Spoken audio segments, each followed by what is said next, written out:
Hi guys and welcome to the Warhammer Lady. So do you know what it's time for? Yes you do, because the video says Eldar. It is time for Eldar.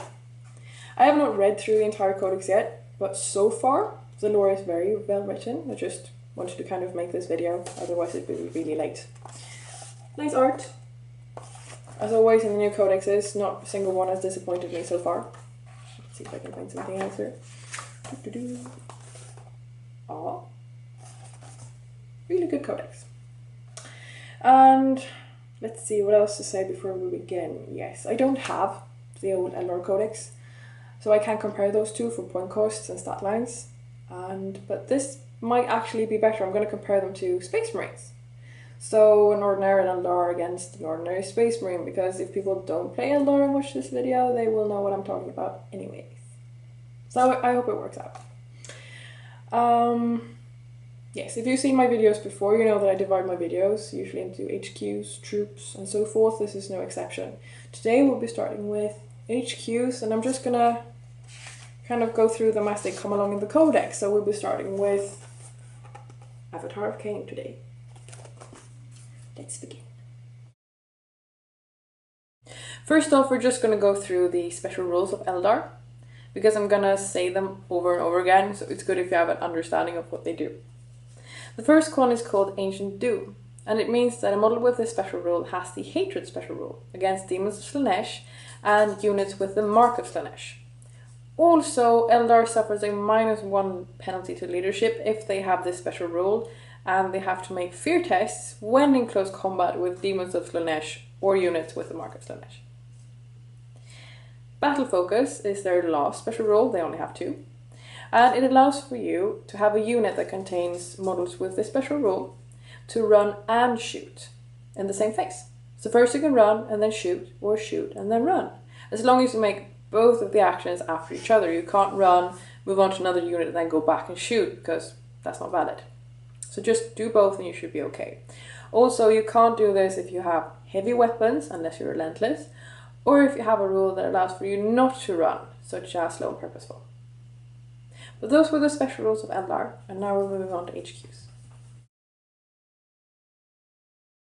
Right, Avatar of Cain. I'm failing in my very first entry because I can't really compare him to something that Space Marines have, because he's a flaming monster.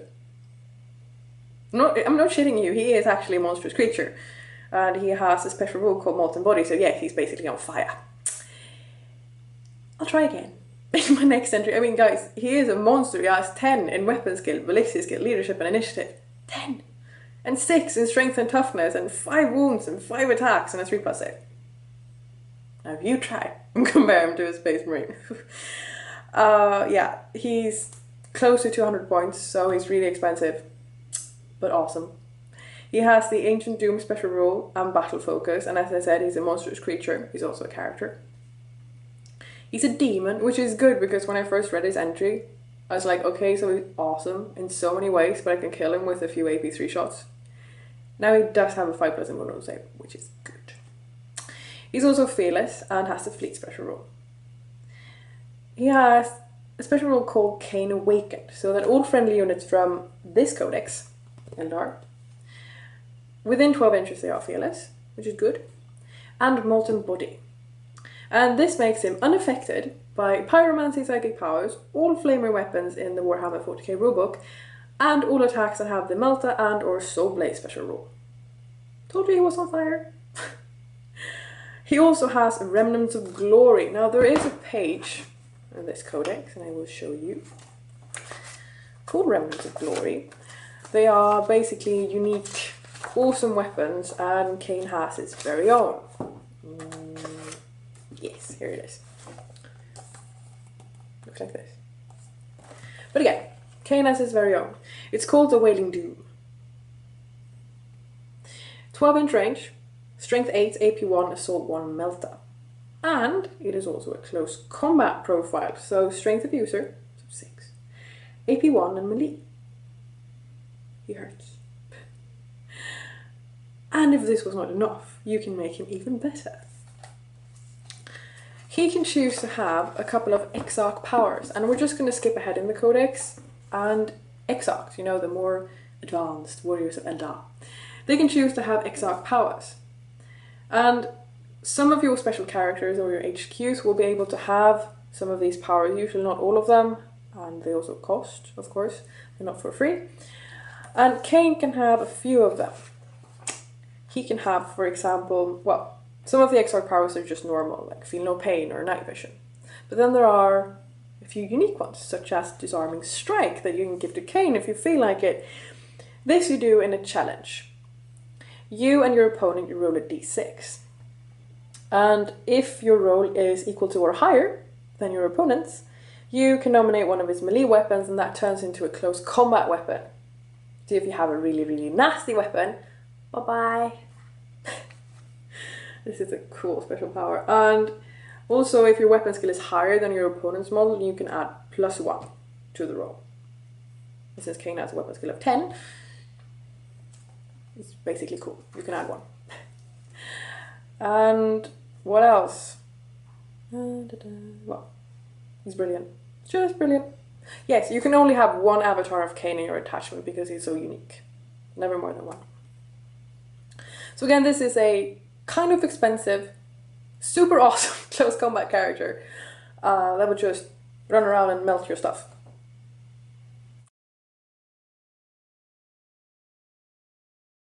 So the Autarchs, these guys I can actually compare to Space Marines. A Autarch compared to a Space Marine captain. Autarchs are a bit better at shooting, so +1 in ballistic skill, but a bit more fragile, -1 in strength and toughness, and a tad faster, so +1 in initiative. Point cost, -30 points compared to a captain, otherwise they're the same. It's infantry character, with a heavy aspect armor giving it 3+ save, a shuriken pistol. Now, shuriken weapons in this codex are really good. They have a special rule called Blade Storm. And on a 6, you auto wound and it's resolved on AP2. So basically rending. Really good rule. Anyway, it also has haywire grenades, plasma grenades, and a force shield. That's a 4+ invulnerable save. Special rule, Ancient Doom, Battle Focus, Fleet, Independent character, and the Path of Strategy. Now, an Autarch is a really good warrior/leader. And so an Autarch travels to different craft worlds and learns the paths of the Eldar warrior. Paths. And when he comes back to the battlefield, he brings all of this knowledge with him and he incorporates it into his strategy so that his unit works the best way possible to win. To represent this special rule, it gives you the ability to modify your reserve rolls. So you can modify with +1 or -1, and hence control which units come in and which do not, which is good. To further represent that they are strategic masterminds, they have a myriad of different options. I'm not going to go through them all, but they can have Eldar jet bikes, or swooping hawk wings, or warp jump generators, so they can be jetpack infantry, or jumpback infantry, or Eldar jet bikes. They can have manly blasters, if you want them to join, say, striking scorpions, and lots of different weapons, such as death spinners and last blasters and fusion guns. And if I give him 2 fusion guns, then he can join the fire dragons and play a fire dragon for a day. Basically, this is a very adaptable HQ. He's kind of cheap, he doesn't have the most impressive stat line in the world for an Eldar, but he's a good choice. Perhaps not the best, but a good choice. So Eldar have 3 different kinds of seers, just like this: Farseer, Spirit Seer, and Warlock Council. And I thought I might compare them all in one video because it might be easier. We'll see. Let's start off with the Warlock. He's your basic Eldar, you know? Weapon skill and ballistic skill of 4, low strength, toughness, 1 wound, 5 in initiative, 1 attack, leadership of 8. Alright.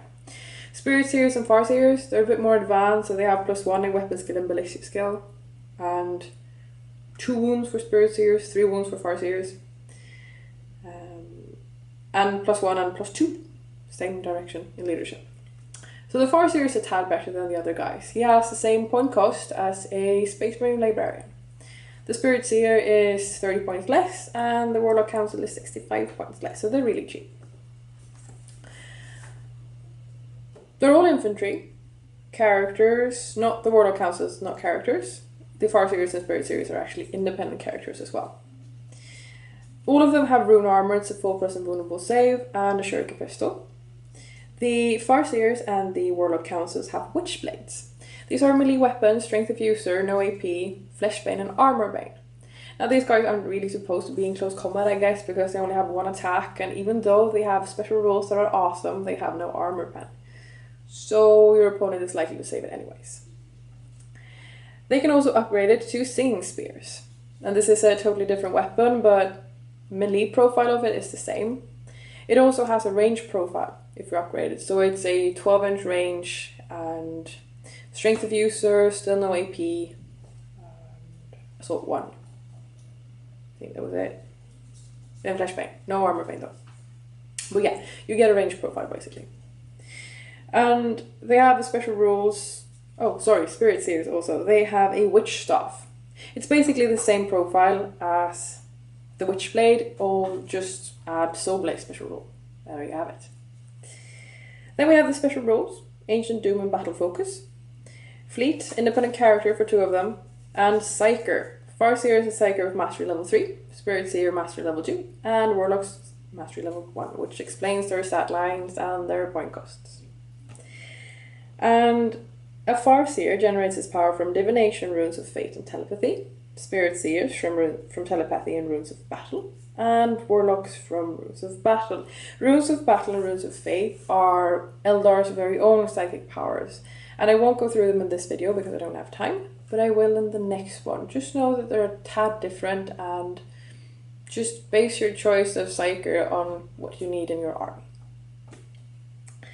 The Farseer, since he's a bit more badass and he's a Psyker of Master level 3, he has a Ghost Helm. A Ghost Helm allows for you to, when you roll Perils of the Warp, to spend 1 warp charge and get rid of it.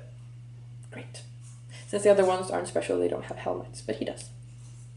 He can also choose to have Runes of Warding and Runes of Witnessing. Runes of Warding, both of them are one use only, so be cautious when you use them. Runes of Warding, you have to choose this before you make a Deny the Witch roll. If you choose to use it, you have +2 on your roll.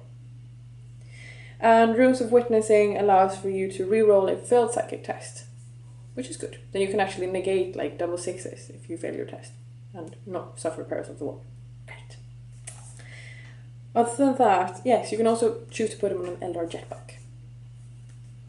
Spirit Seers, they have a special rule called Spirit Mark.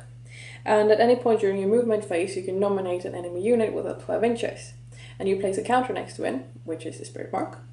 And all of your Wraith Guards, Wraith Blades, Wraith Lords, Wraith Knights, and Hemlock Wraith Fighters can then reroll their hit roll of 1 against that enemy unit. And the counter disappears after your turn, so it doesn't remain in play. But it's good, and it couples well with the other rule that Spirit Series have that make the Wraith Blades and Wraith Guards into troops. So if you want lots of them, you want to run around and mark stuff, choose a Spirit Seer.